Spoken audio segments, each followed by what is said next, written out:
মোদের গরব মোদের আশা আমরি বাংলা ভাষা।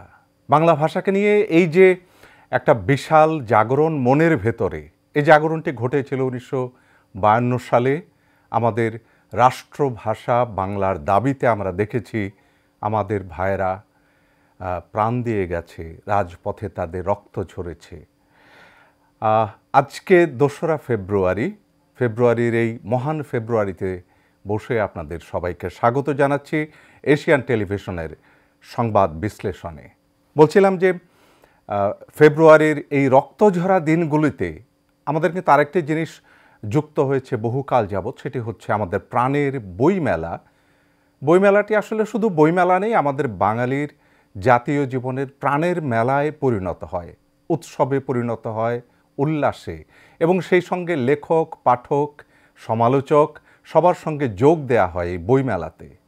ফেব্রুয়ারির সকল ভাষা শহীদের প্রতি অবিরল শ্রদ্ধা জানিয়ে শুরু করছি আমাদের আজকের এশিয়ান সংবাদ বিশ্লেষণ। সঙ্গে ডক্টর মঞ্জুরুল হক। দর্শক, দেশ রূপান্তর দিয়ে শুরু করি কেমন? আজকে 19শে মাঘ। আজকে আস্তে আস্তে যে বিষয়টি দেখেছি ঢাকার, সেটি হলো যে প্রবল কুয়াশা, প্রায় দেখা যাচ্ছিল না, রাজপথগুলো কুয়াশায় ঢেকে গেছে। এই কুয়াশার ভেতরে আসলাম, কিন্তু রাজধানীতে শীত তেমন নেই। শীত যথেষ্ট পরিমাণে কম, তাপমাত্রা কম, এর ভেতরে এসেছি। আর সঙ্গে নিয়ে এসেছি অনেকগুলো আমাদের আজকের জাতীয় দৈনিকগুলো নিয়ে কথা বলবো। আর সেই সঙ্গে জানিয়ে রাখি আমাদের আজকে আমাদের সঙ্গে যোগ দেবেন সম্মানিত অতিথি হিসেবে শেখ রোকন, মহাসচিব রিভারাইন পিপল, এবং তিনি সহযোগী সম্পাদক সমকাল। আমরা তার সঙ্গে কথা বলবো বেশ কিছু বিষয় নিয়ে। আজকে কিন্তু জাতীয় জলাভূমি দিবস এবং আজকেই জাতীয় খাদ্য দিবস, নিরাপদ খাদ্য দিবস, দুটো নিয়ে তার সঙ্গে কথা হবে। শুরু করছি দেশ রূপান্তর নিয়ে। 19শে মাঘ, দেশ রূপান্তর তার হেডলাইনে বলছে লাল কালিতে 4 কলামে, সেটি হলো গ্যাস বিদ্যুতে চতুর্মুখী সংকট। এটি আমরা প্রতিদিন দেখছি যে সকাল 8-9টার পর থেকে গ্যাস থাকছে না, এবং প্রায় বিকেল 2-3টে পর্যন্ত এটির মুখোমুখি হতে হচ্ছে। আমাদের জাতীয় জীবনে এটি একটি অসুবিধা তৈরি করেছে বলে আমরা দেখছি। আর বিদ্যুতের কথাটা আরেকটু জানাই আমরা। বিদ্যুৎ যেটি বলছে সেটি হলো গ্রীষ্ম রমজানে ভোগান্তির আশঙ্কা আমাদের তৈরি থাকতে হবে। বিদ্যুৎ জ্বালানিতে বকেয়া প্রায় 47,000 কোটি। দেশীয় গ্যাসের উৎপাদন কমছে, ডলার সংকটে এলএনজি আমদানি বন্ধের পরিশোধ ব্যাঘাত। এটি থাকছে প্রধান সংবাদে দেশ রূপান্তরে। তারপরেই হচ্ছে অভ্যুত্থান বইমেলায় নতুন দিগন্ত প্রতিস্থাপন করেছে প্রধান উপদেষ্টা, কথাটি বলেছেন। এর নিচের দিকে যদি আমরা আসি পত্রিকাটির, যাদের হাতে পত্রিকা নেই তাদের জানিয়ে দিই, রিজার্ভ চুরিতে সাবেক গভর্নরকে জবাবদিহির আওতায় আনা হয়নি। এটি ড্রপ হেডে বলা হচ্ছে গভর্নর নিয়োগের বিষয়টি ছিল রাজনৈতিক, ব্যাংক খাতের সংস্কারে ছিল কিছু সুপারিশ, যুব বেকারত্বের সমস্যা সমাধানের 17টি সুপারিশ, তদন্ত প্রক্রিয়া দীর্ঘায়িত হয়েছে, সিআইডির প্রতিবেদন পেছানো হয় 80 বার। আরেকটু নিচে যাই, লোয়ার ফোল্ডের দিকে যদি যাই, বিচারের দাবিতে স্বজনদের মানববন্ধন, বিষয় হচ্ছে তীব্র প্রতিবাদ বিএনপি ও সংগঠনগুলোর। চাকরি হারালেন আইসিডিডিআরবির সহস্রাধিক কর্মী, যুক্তরাষ্ট্রের অর্থ সহায়তা বন্ধ। দালালের খপ্পরে পড়ে রাশিয়া যুদ্ধে বাংলাদেশি নিহত, এ এক অন্যরকম খবর পড়ছি। এটি হলো দেশ রূপান্তরের আমাদের শুরুর সংবাদগুলো। আমরা দেশ রূপান্তরের একেবারে শুরুতেই বিষয়গুলো পেলাম। আর আমাদের সঙ্গে আমরা বলেছি যে শেখ রোকন রয়েছেন, মহাসচিব রিভারাইন পিপল এবং সহযোগী সম্পাদক সমকাল। আমরা তার সঙ্গে যুক্ত হব।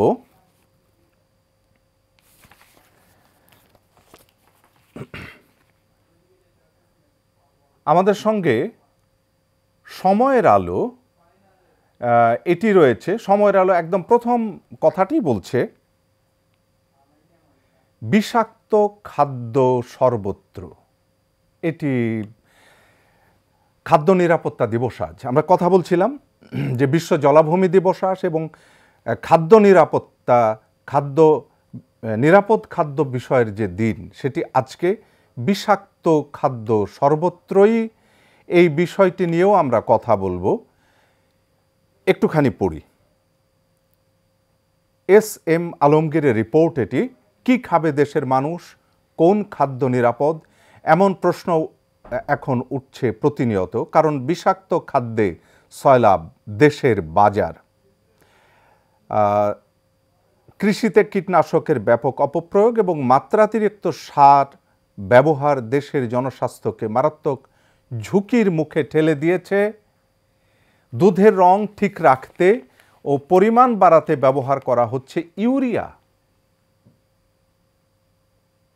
চালের নমুনায় মিলছে মাত্রাতিরিক্ত বিষক্রিয়া আর্সেনিক ও হলুদ মরিচের গুঁড়া, ক্রোমিয়াম। মাংসে, লবণে মিলছে বিষাক্ত সীসা। মুরগি ও মাছে পাওয়া গেছে মানুষের শরীরের জন্য ক্ষতিকর অ্যান্টিবায়োটিকের অস্তিত্ব। মচমচে পেঁয়াজু, বেগুনি, এগুলি মচমচে রাখতে মেছানো হচ্ছে পোড়া মবিল ও পোড়া তেল। চকচকে দেখাতে মেশানো হচ্ছে কাপড়ের রং। এভাবে সব ধরনের খাদ্যে কোনো না কোনো বিষাক্ত উপাদান মেশানো হচ্ছে। বিশেষজ্ঞদের মতে প্রতিদিন বিষ খাচ্ছে দেশের মানুষ। দুটো বিষয়, এক হচ্ছে যে বিশ্ব জলাভূমি দিবসে আমাদের জলাভূমি কই? ঢাকাতে, এই নগরীতে জলাভূমি একান্ত অভাব হয়ে গেছে, যার ফলে কোনোভাবেই তাপমাত্রা নামানো যাচ্ছে না। আর সারা বাংলাদেশের যে নদ নদী এবং জলাভূমি, তার অবস্থান খুবই সংকুচিত। আর প্রতিদিন বিষাক্ত খাবার খাচ্ছি। প্রিয় দর্শক, আমরা কিন্তু এই কথাটি বলেছি বারবার, আমাদের অনুষ্ঠানগুলিতে আমরা বলেছি। এই গত সপ্তাহে আমরা বলেছি যে সুন্দরবনে খাল বিলে বিষ দিয়ে মাছ নিধন করে সেই মাছ কিন্তু আমাদের খাবারের জন্য পাঠিয়ে দেয়া হচ্ছে। এর সঙ্গে যুক্ত রয়েছে নানা ধরনের লোকজন। আর এখন আমরা দেখছি যে আমরা প্রতিনিয়ত বিষ খাচ্ছি। সময়ের আলোর শেষ পাতায় দেখুন আরেকটি সংবাদ, প্রতি লাখে আক্রান্ত শতাধিক। বিএসএমএমইউতে ক্যান্সার গবেষণার ফল। প্রিয় দর্শক, আপনি আমি ক্যান্সারের আঘাতে আক্রমণে পড়ব কিনা জানি না, কিন্তু বিষয়টি দেখুন। ড্রপ হেডলাইনে যেটি বলা হচ্ছে, পুরুষ রোগীদের ৭৫.৮% ধূমপায়ী, নারীদের মধ্যে স্তন ক্যান্সারের প্রবণতা বেশি। প্রিয় দর্শক, ক্যান্সারের অবস্থায় হৃদয় হাহাকার নিয়ে চলে গেছেন এমএন আক্তার, গীতিকার এমএন আক্তার। বিদেশি সহায়তা বন্ধ করে নিজের পায়ে কোড়াল মারছে আমেরিকা। নারী ফুটবল দলের কোচ হটাও, বিদ্রোহের নেপথ্যে কি? সম্মানিত অতিথি থাকেন। আজকের অতিথি শেখ রোকন, মহাসচিব রিভারাইন পিপল এবং সহযোগী সম্পাদক সমকাল। আমরা শেখ রোকনকে আমাদের সঙ্গে যুক্ত করছি। শেখ রোকন যুক্ত হওয়ার সঙ্গে সঙ্গে আমরা তার সঙ্গে কথা বলবো। আমাদের জলাভূমি এবং নিরাপদ খাদ্য দিবসের যে গুরুত্ব, সেটি কেন হচ্ছে না, এইসব বিষয়ে কথা হবে। শেখ রোকন আমাদের সঙ্গে যুক্ত হবার সঙ্গে সঙ্গে আমরা তার সঙ্গে কথা বলবো। স্বাগত জানাচ্ছি শেখ রোকন আপনাকে। জি, শুনতে পাচ্ছেন নিশ্চয়ই আমাদেরকে? আমি শুনতে পাচ্ছি। জি, আজকে বিশ্ব জলাভূমি দিবস এবং সেই সঙ্গে নিরাপদ খাদ্য দিবস, এই দুটোর গুরুত্ব যেমন আছে।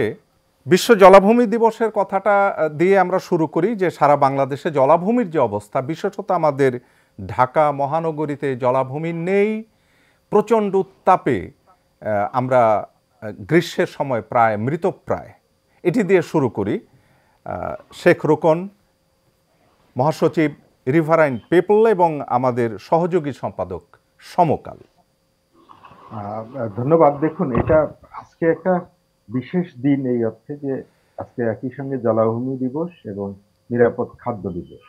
তো এখানে যখন আমরা বাংলাদেশে বসে এই দুটো বৈশ্বিক দিবস সম্পর্কে বলি, তখন আসলে এটা তিনটাকে, বাংলাদেশ সহ তিনটাকে যুক্ত করা যায় এইভাবে যে জলাভূমি দিবসটা শুরু হয়েছিল 1971 সালে রামসার কনভেনশনের মাধ্যমে, ইরানের রামসারে। তো সেখানে একই বছর আপনি জানেন যে বাংলাদেশের জন্ম হয়েছিল, আমরা স্বাধীন হয়েছিলাম। আর বাংলাদেশ ঐতিহাসিকভাবে, যেহেতু এটা বদ্বীপ, এখানে উপমহাদেশের তিনটি প্রধান নদী গঙ্গা, ব্রহ্মপুত্র, বরাক, এইটা এসে বাংলাদেশে মিশেছে। ফলে এই বদ্বীপটা এত উর্বর যে এখানে যে কোনো কিছু ফসল আপনার এত কষ্ট করতে হতো না। এটা একটা ধান ছিটায় দিলে নদীর চরে গাছ হয়ে যায়, ধান হয়ে যায়। যে কারণে ঐতিহাসিকভাবে মুঘল আমল থেকেই বাংলাদেশকে বলা হতো বাস্কেট অব দা এশিয়া। মানে এখান থেকে ধান যেত। আপনি দেখবেন যে ইবনে বতুতার সময় উনি এসে দেখতেছেন যে এখানকার ধান চলে যাচ্ছে ওই মালয় দিকে, মালয়েশিয়ার এই দিকে সব। তো ফলে এখানে আমরা 71 সালে স্বাধীন হলাম। তখনও বাংলাদেশের জলাভূমি ছিল অনেক বেশি। আমাদের 2/3 যে আয়তন, জি, 71-এ যে কৃষকরা পেয়েছে, 2/3 ছিল জলাভূমি। কারণ নদী, খাল, বিল, ঝিল, হাওর বাওর, ম্যানগ্রোভ, পুকুর, দিঘি দিয়ে ভরা। আপনি নিজেও নিশ্চয়ই দেখেছেন যে আমাদের যখন বিমান থেকে নামা হতো তখন দেখা যেত উপর থেকে বাংলাদেশ যেন মনে হয়, বিদেশি যারা আসেন তারাও বলেন যে পানির উপর ভাসছে। আসলে এটা আমাদের জলাভূমি অংশ, আমরা আমাদের প্রকৃতি এবং পরিবেশের অংশ। শেখ রোকন, এখনকার অবস্থানটা কি দেখছেন? বিশেষত আমাদের ঢাকা মহানগরীর কোথাও কোনো জলাভূমি প্রায় চোখে পড়ছে না। বাংলাদেশ যেরকম, ঢাকা মহানগরীটা আরো বিশেষভাবে ছিল। আপনি জানেন যে যে কোনো নগরের একদিকে যদি নদী থাকে তাহলে এটাকে সৌভাগ্যবতী বলা হয়, স্থপতিরা বলে থাকেন। আমাদের চারদিকে নদী আছে এবং ভেতরে অনেকগুলো নদী ছিল। যেমন নড়াই নদী ছিল, যেটাকে আমরা এখন হাতিরঝিল এবং ধানমন্ডি লেক হিসেবে চিনি। আমাদের এখানে পান্ডু নদী ছিল, যেটাকে আমরা ধোলাই খাল বলে, এটা দোলাই নদী ছিল, আসলে জি, রাস্তা হয়ে গেছে। যেটা মিরপুর খাল বলে আমরা চিনি, এটার নাম ছিল সোনাভান নদী। তো এই নদীগুলো ভেতরে ছিল, বাইরে ছিল এবং জলাভূমি ছিল। মানে আপনি এই ঢাকা শহর ছিল কিছু গড় এলাকা, টিলার মতো, বাকি সময়টা নিম্নভূমি, বিল অঞ্চল, যেগুলো বর্ষাকালে ভরে যেত এবং বছরের একটা বড় সময় এগুলোতে জলাভূমি থাকতো। জলাভূমি হচ্ছে খুব গুরুত্বপূর্ণ পরিবেশের জন্য। আপনি নিজেই বলেছেন যে এখানে জি, তাপমাত্রা অনেক বেড়ে যায় এখন ঢাকা। শুধু তাপমাত্রা তো বটেই, একই সঙ্গে আপনার রোগ ব্যাধি অনেক বেড়ে যাচ্ছে। মানুষের যে স্বাস্থ্যকর পরিবেশ থাকার কথা সেইটা নাই। আমাদের খাদ্যের ক্ষেত্রে দেখা যায় যে জলাভূমি খাদ্য নিরাপত্তার জন্য খুব গুরুত্বপূর্ণ। সেখানে একই সঙ্গে আপনি মাছ পাচ্ছেন, একই সঙ্গে ফসল পাচ্ছেন এবং এবং একই সঙ্গে একটি বিষয় আমরা শেখ রোকন দেখছি যে বারবার পরিবেশ মন্ত্রণালয় বা পরিবেশ বিভাগ থেকে বলা হচ্ছে যে খালগুলো, নদীগুলো উদ্ধার করা যাচ্ছে না। আমরা সেদিন দেখেছি 19টি খাল পলিথিনে বন্ধ হয়ে গেছে এবং পলিথিন পরিষ্কার করবার যন্ত্র নেই, এ ধরনের অভিমত আমরা পেয়েছি। কি করা যাবে? দেখুন, এটাকে তিনটা দিক বিবেচনা করার আছে। একটা হচ্ছে যে সরকারের নীতিগত দিক থেকে জি, আছে, আরেকটা হচ্ছে কারিগরি দিক, মানে অপারেশনাল দিক, আপনি যেটা বললেন যন্ত্রণায়। আরেকটা হচ্ছে যে সদিচ্ছার ব্যাপার মানুষের, সাধারণ মানুষের। কারণ আমরা যে খালগুলো দখল হয়ে গেছে, এগুলো সরকারি নজরদারির অভাব তো রয়েছে। একই সঙ্গে আমাদেরই কিছু লোক প্রভাবশালী, অর্থনৈতিক এবং রাজনৈতিক ভাবে, তারা এগুলো দখল করেছে সামান্য ব্যক্তি স্বার্থের জন্য। আবার যেভাবে খালগুলো বন্ধ হচ্ছে, জি, এটার জন্য আমাদের নাগরিক অভ্যাসগুলো দায়ী। আমরা এটাকে বলা হয় যে ওয়েস্টকে সোর্সে অ্যারেস্ট করতে হয়। মানে যেখানে থেকে আসতেছে উৎসের মধ্যে এটাকে ধরে ফেলতে হয়।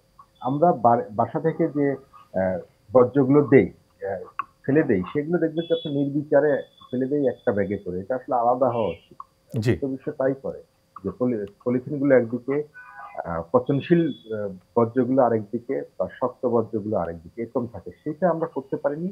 দ্বিতীয় হচ্ছে, আমরা রাস্তাঘাটে আপনি দেখবেন লোকজন হেঁটে যাচ্ছে, খোসা বাদামের সঙ্গে ফেলে দিয়ে যাচ্ছে। এটা এটা একটা নাগরিক অভ্যাসের ব্যাপার। আমরা নিশ্চয়ই সরকারি নীতি আছে সেটা বাস্তবায়ন চাই। সেটা দীর্ঘ সময় ধরে সরকারের দিক থেকে এটা অবহেলা ছিল, অমনোযোগিতা ছিল, উপেক্ষা ছিল। আরেকটি হাল বিষয় উদ্ধার করার জন্য সেগুলো শেখ করতে হবে। রোকন, কিন্তু আরেকটি একই সঙ্গে বিষয়, জি, নিজেদেরও অভ্যাস পাল্টানোর ব্যাপারটা জরুরি। নিরাপদ খাদ্য দিবস আজ, এবং একটু আগেই পড়ছিলাম সময়ের আলোতে বিষাক্ত খাদ্য সর্বত্রই, হলুদ মরিচের গুঁড়ায় মাত্রাতিরিক্ত সীসা, ক্যান্সার সহ জটিল রোগ বাড়ছে, ভেজাল খাদ্যে মুরগির মাংসে পাওয়া গেছে অ্যান্টিবায়োটিক, পেঁয়াজ বেগুনিতে মেশানো হচ্ছে পোড়া মবিল, মাছে ব্যবহৃত হচ্ছে কীটনাশক। মানে আমার খাদ্যে আমি বিষ মেশাচ্ছি, মানে এই জনগোষ্ঠী হিসেবে আপনার কি মনে হয়? এইটা নিরাপদ খাদ্যের প্রশ্নে যেটা উঠেছে, এটা তো নিঃসন্দেহে খুব বিপজ্জনক এবং অশনির সংকেত আমাদের জন্য, যে আমরা খাবারের নামে বিষ খাচ্ছি। এবং খাদ্যকে অনেক সময় বলা হয় যে অব্যর্থ মরণাস্ত্র।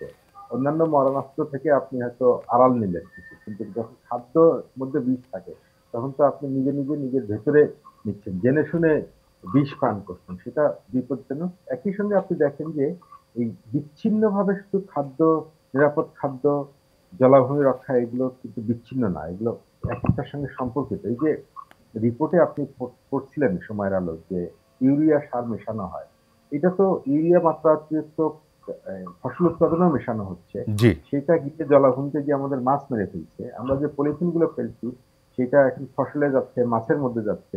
কিছুদিন আগে জাহাঙ্গীরনগর বিশ্ববিদ্যালয়ে একটা গবেষণা দেখেছিলাম যে মাছের মধ্যে, আমরা যে বাজার থেকে মাছ কিনি সেখানে ভেতরে পলিথিনের মাইক্রোজম ওখানে চলে গেছে, অনেক ছোট ছোট মাইক্রোপ্লাস্টিক সেখানে চলে গেছে খাবারের মানে মধ্যে, এর মাছের মধ্যে। থেকে শেখ রোকন, এর থেকে আমরা একদম ছোট্ট করে মানে কথার শেষে আমরা কি বলবো? দুটো জিনিস, এক হচ্ছে আমাদের জলাশয়গুলো নেই মহানগরীতে, বাংলাদেশে শুকিয়ে যাচ্ছে, আরেকটি হচ্ছে অনিরাপদ খাদ্য। একটু ছোট্ট করে যদি বলে আমাদের প্রান্তিকে আসেন। দুটোর জন্য যেটা করতে হবে যে আমাদের একটা নাগরিকদের সচেতনতা গুরুত্বপূর্ণ। তাহলে যে আমাদের ব্যবস্থা আছে, সরকার আছে, তারা উপযুক্ত পদক্ষেপ নিতে বাধ্য হবে। নাগরিকরাই হচ্ছে উত্তম জি, প্রহরী। অনেক ধন্যবাদ। আমরা কথা বলছিলাম শেখ রোকন, মহাসচিব রিভারাইন পিপল এবং সহযোগী সম্পাদক সমকাল, তার সঙ্গে। প্রিয় দর্শক যারা আমাদের সঙ্গে রয়েছেন, জনকণ্ঠ নিয়ে একটু কথা বলি। হেডলাইন হচ্ছে মাঘেই গরম বাড়াচ্ছে দুর্ভাবনা। বলছিলাম একটু আগে যে তেমন শীত কিন্তু আর নেই। আর মহান আত্মত্যাগে অর্জিত গণ অভ্যুত্থান বইমেলায় নতুন তাৎপর্য এনেছে, প্রধান উপদেষ্টা এটি বললেন। অনড় তিতুমিরের শিক্ষার্থীরা মহাখালী গুলশানে ব্যাপক যানজট। রাজনীতিতে ইসলামী দল ও সংগঠন গুরুত্বপূর্ণ হয়ে উঠছে। লোয়ার ফোল্ডে যাই। কুমিল্লায় যুবদল নেতার মৃত্যুর ঘটনা জরুরি তদন্তের নির্দেশ। এই ছিল আমাদের আজকের জনকণ্ঠের হেডলাইন। ইত্তেফাকের হেডলাইন দিয়ে আমরা আসলে শেষ করব। ২১ আমাদের মূল সত্তার পরিচয়, ২১-এর টান আমাদের দুঃসাহসী করেছি। অমর ২১-এ বইমেলার উদ্বোধনীতে প্রধান উপদেষ্টা এই কথাটি জানিয়েছেন। প্রিয় দর্শক, একেবারে শেষ মুহূর্তে আমরা চলে যেতে হচ্ছে। যেতে যেতে বলি, ২১ আমাদেরকে প্রথম শোষণের বিরুদ্ধে দাঁড়ানোর সাহস দিয়েছিল। আমাদের ভাষা আন্দোলন যেটি ছিল, রাষ্ট্রভাষা বাংলা চাই, অন্যান্য ভাষা যাই থাকুক না কেন সংখ্যাগরিষ্ঠের ভাষাকে রাষ্ট্রভাষা করতে হবে, এই ছিল আমাদের দাবি। তা সেই ২১ থেকেই, সেই ফেব্রুয়ারি থেকে আমাদের ১৯৭১-এর ১৬ই ডিসেম্বর এক সূত্রে গাঁথা। সুতরাং আমাদের জাতির ইতিহাস একটি বিশাল ইতিহাস, এক বিশাল আত্মত্যাগের ইতিহাস। আমরা যেন ইতিহাসটি ভুলে না যাই। দেখা হচ্ছে আগামীকাল। ভালো থাকুন। শুভেচ্ছা সবার জন্যে।